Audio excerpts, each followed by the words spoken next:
Ça va, coupe de feu? La coupe de barre, c'est bon. Ça repasse un peu, c'est bon. Bonjour à tous, bonjour Laurent. Bonjour Maud, bonjour tout le monde.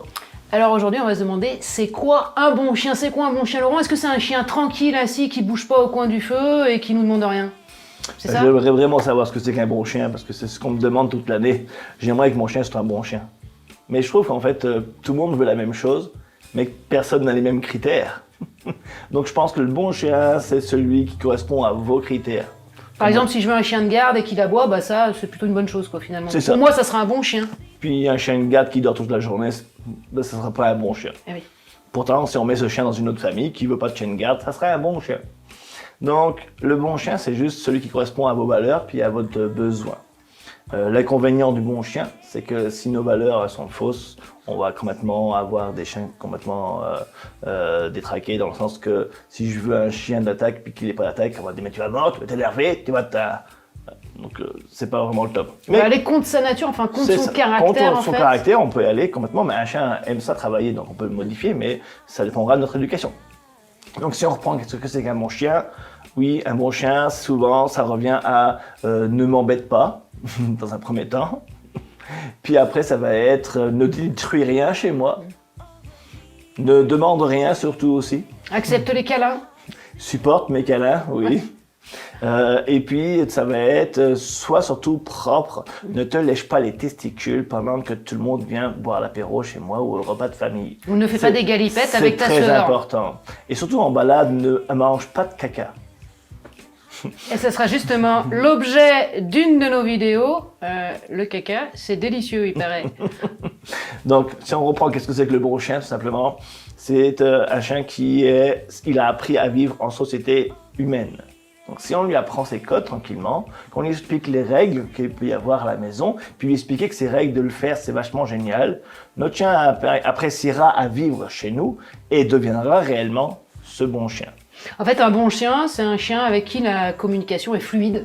C'est ça. Finalement. Si on se met à la hauteur du chien, sans parler de la hauteur physique, mais c'est-à-dire que si on l'estime comme soi, on peut avoir une communication qui sera plus claire, plus sympathique, et qu'on va essayer de mettre en place quelque chose qui soit de l'ordre de l'ego, et non pas de l'ordre de maître et du chien. Donc tu veux dire par là que c'est à nous d'apprendre le langage du chien, c'est pas au chien d'apprendre notre langage? Ben, pose-toi la question, qui c'est qui vit chez qui? Est-ce que c'est toi qui vis chez lui? Ou c'est lui qui vient dans ta société? Moi, des fois, j'ai l'impression de vivre chez mes animaux. Ouais. Oui, mais ça, c'est parce que t'en as peut-être beaucoup. Mais d'ordre général, c'est l'homme qui va prendre un animal qui vivait avec sa maman, qui va lui dire, j'en ai plus rien à faire, tu vas arrêter de vivre avec ta maman, puis tu vas venir vivre avec moi. Donc là, le chien, il est perdu, il a besoin de repères, ça c'est censé être toi. Et si ton éducation, c'est déjà de dire, tu dois obéir, tu seras pas un repère, tu seras déjà un pseudo-ennemi qui donne à manger, qui permet de vivre.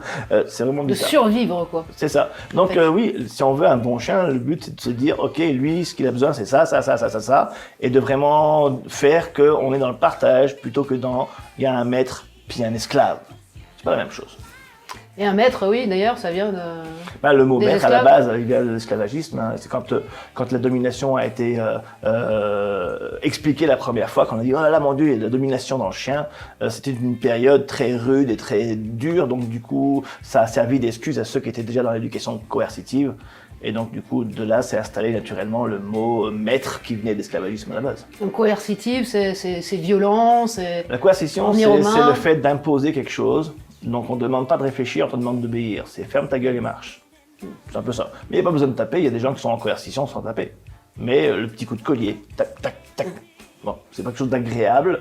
Je préfère apprendre à mon chien que rester à côté de moi, c'est super génial. Du coup, il va vouloir plus rester à côté de moi.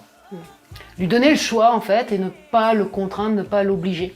Bon, la contrainte, c'est quelque chose de quotidien. La contrainte, je vous rappelle qu'il va vivre en confinement chez vous au chien toute l'année. Donc la contrainte fait partie de la vie. Sauf que il faut essayer de lui faire comprendre que il y a des contraintes plutôt sympas puis des contraintes plutôt chiantes. Donc on va favoriser les moments sympas, comme par exemple transformer son terrain en jeu pour lui au tout début de sa relation, pour qu'il ait tellement de trucs à faire chez nous et tellement génial que quand vous trouvez le portail, il n'a pas envie de se sauver vite de là, c'est de l'ennui ici, c'est horrible. Alors est-ce que tu as une petite astuce pour lui donner envie vraiment de rester Ben, je pense À la maison. que Jassane Bouchard au Québec m'avait donné une phrase qui est vraiment, je trouve que c'est vraiment très révélateur de ce qu'on a quand on prend un chien. C'est de se dire que quand on prend un animal, on prend la responsabilité de son état. Ok, on a comme une ouverture de compte. On ouvre un compte. Puis le chien, on a un compte avec lui, c'est-à-dire que plus je suis sympa, plus je prends des points. Moi, je suis sympa, plus je perds des points. Et je pense que le plus important pour avoir C'est d'en un prendre. chien, c'est de savoir quelle valeur on a. C'est un truc tout bête, on dit toujours que le rappel, c'est quelque chose qui doit s'apprendre. Mais je pense que ça se comprend surtout, parce que la valeur de la personne jouera beaucoup sur le rappel. Si vous avez un copain qui est super chiant tout le temps, quand il vous appelle, c'est pas là que vous allez aller vite. Par contre, si vous avez un copain qui est super sympa tout le temps, quand il vous appelle, c'est là que vous allez vous dépêcher d'aller le voir. Donc, il y a besoin de technique, mais il y a surtout la valeur de l'humain qui est très importante.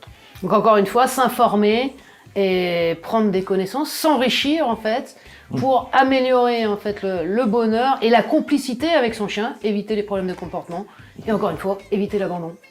Merci. On se retrouve bientôt. Ciao! Ciao.